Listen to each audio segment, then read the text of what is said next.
The late afternoon sun fell gently on the thatched roof of a small hermitage nestled against the mountainside. A thin, weary man, clothes tattered, eyes dulled from years of burdens, approached and knelt before an old spiritual master. "Master, I'm truly exhausted," he whispered, his voice like wind passing through stones. "I've failed at everything I tried. My family suffers. I feel helpless. There were moments I just wanted to give up." The master looked at him, saying nothing for a long time. Silence filled the space like a soft fog. Then he pointed toward a distant hilltop. "There is an old temple up there. Beside it, a colony of ants has built their nest. They are small, but they've made the soil barren.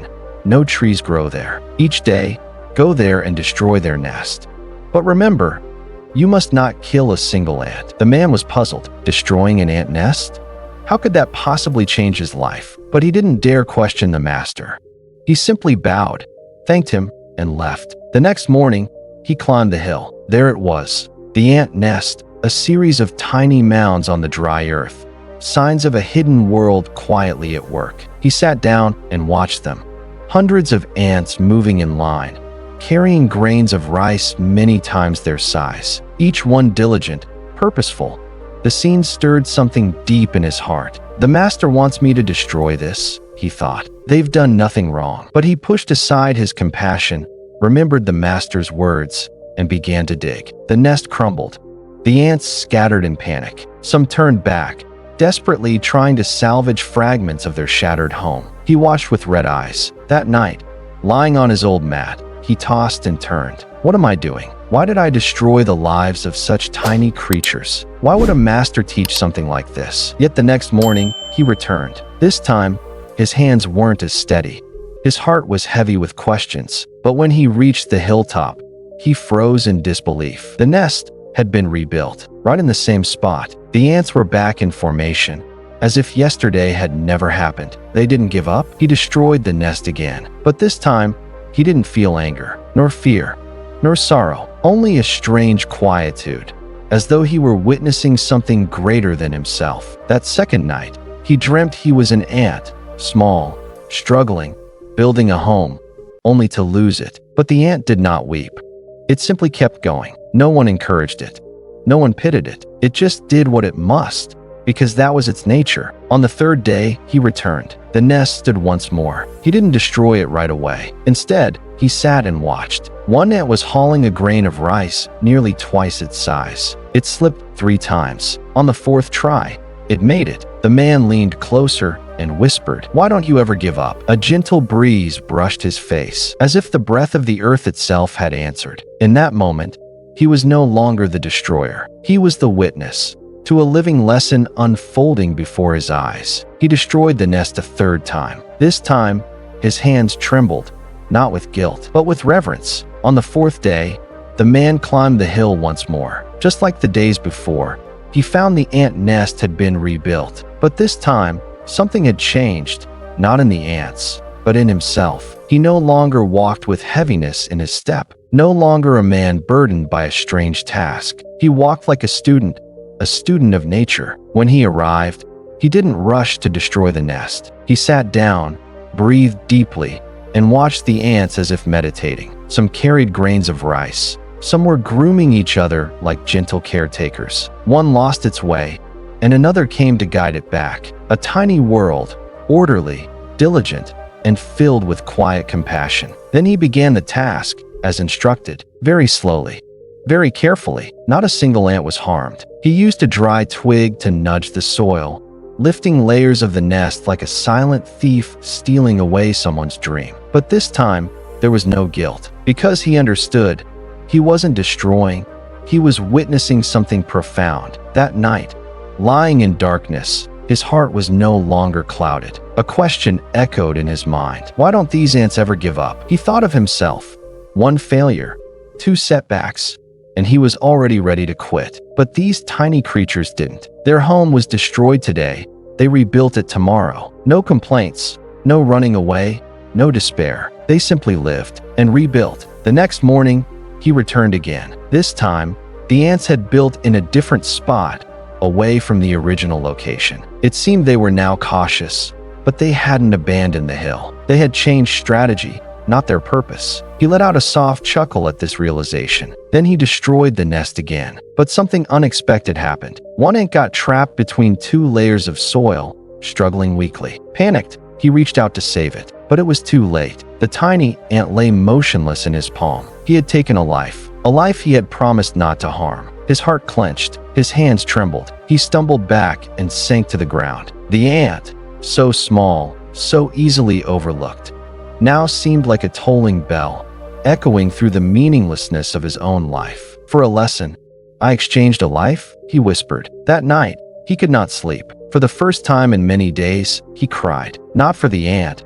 but for himself. He saw how long he had lived without truly seeing, how long he had been selfish, thinking only of his own suffering, forgetting that suffering exists in all beings, even the smallest. On the sixth morning, instead of arriving with empty hands, he carried a handful of flour from home. He went to the hill, but he didn't destroy anything. He simply sat, then gently sprinkled the flour along the ants' path. They came, sniffed, and began carrying tiny bits back to their nest. One ant even walked across his foot without fear, as if it knew him, as if it forgave him. All morning, he just sat, silent, like a guardian of the hill. He was no longer the destroyer. He was the listener. He was no longer trying to escape suffering. He was learning to face it. That night, he had a strange dream. A burning hill, the ant nest collapsing, and he, as an ant, carrying a grain of rice, running through fire, never stopping, never panicking, just moving forward. When he awoke, his heart felt astonishingly light, as if the house inside him had been swept clean, ready to welcome something new. Not money, not success, but understanding. On the seventh day, the man arrived at the hill earlier than ever. This time, he was no longer rushing to find answers. He simply wanted to sit for a while longer, to be near those tiny beings, like a student who still hadn't fully grasped the lesson of life. The ant nest had been rebuilt again, not in its original spot, nor the one from yesterday. They had moved to higher ground, rockier, harder to dig. Yet he still saw the tiny tunnels.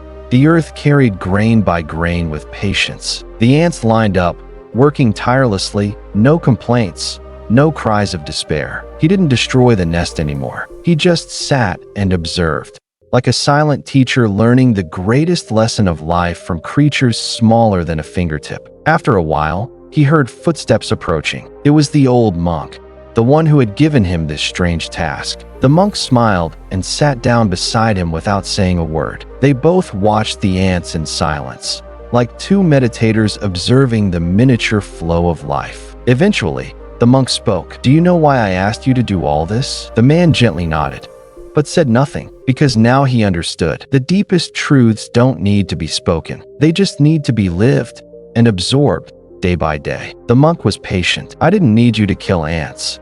I didn't need you to destroy their nests. What I wanted was for you to observe yourself, to see how you react, what you think, whether you are aware enough to witness the rise and fall of your emotions each day." The man bowed his head, voice trembling. "On the first day, I only obeyed. On the second, I felt pity. On the third, I felt cruel. By the fourth, I regretted. On the fifth, I was in pain. And today, I couldn't bring myself to hurt them anymore." The monk nodded. "Then you have learned half the lesson." The man looked at him, puzzled. "And the other half?" The monk pointed to the ants. "What do you see?" He replied. "I see they continue. No matter how many times they're destroyed, stopped, or lose everything they built. They don't get angry. They don't fight back. They don't blame. They just rebuild." The monk's eyes lit up like the morning sun. "Exactly. You've now seen the first truth.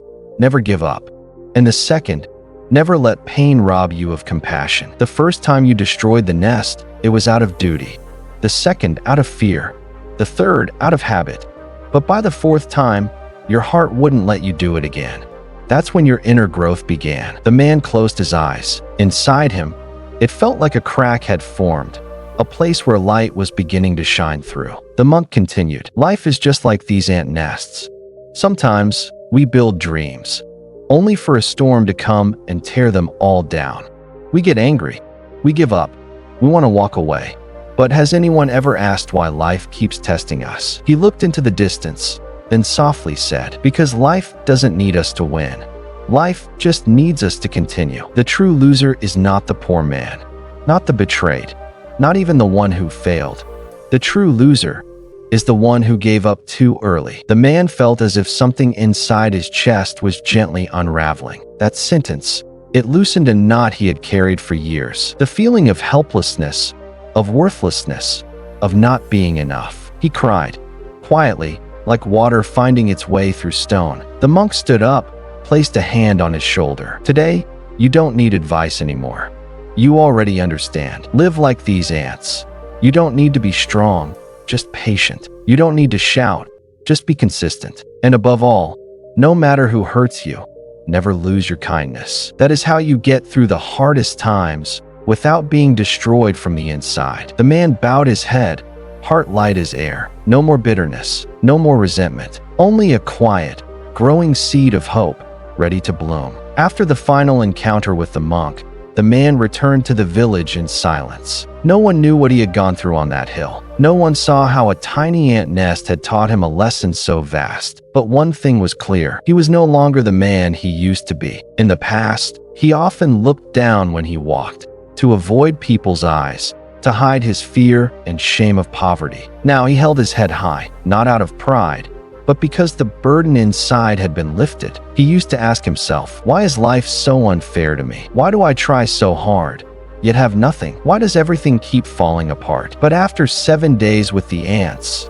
after destroying, regretting, learning to forgive, and growing in patience, he realized life doesn't need a reason to be hard. It only needs us to live it fully, through our every action. When he returned to his family, he was no longer the man who complained about having no money. He didn't speak big words. He didn't share what he had gone through. He simply started acting. He woke up earlier than anyone, cut wood for hire, repaired leaking roofs for neighbors, carried water for the elderly. Whatever needed doing, he did it.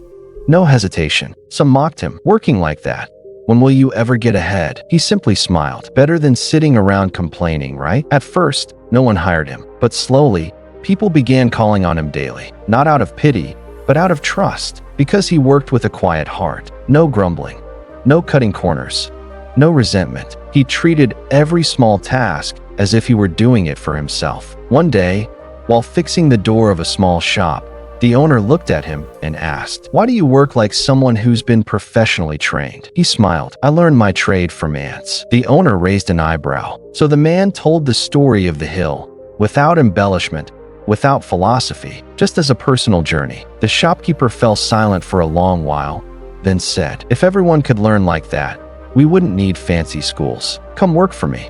I need someone like you. And just like that, the man had the first stable job of his life. Not long after, the small shop began to thrive. He was entrusted with oversight, then management, and eventually helped open a second location. He didn't become rich overnight, but he was no longer hungry. His wife and children no longer had to worry about each meal. And more importantly, he no longer saw himself as a failure. He had won, not because he had a lot of money, but because he never gave up. He had won, not because life got easier, but because he had grown stronger than the difficulties. One day, while passing by the old hill, he stopped. The wind still blew. The sun was still golden, and somewhere beneath the grass, the ants still lived and worked in silence, unaware that they had once helped save the life of a man who had nearly given up. He brought his palms together and bowed deeply. Thank you, little ants. Thank you for teaching me this. No matter how hard life gets, if you hold on to just two things, never give up and never lose compassion, because whoever endures with a kind heart will never be defeated.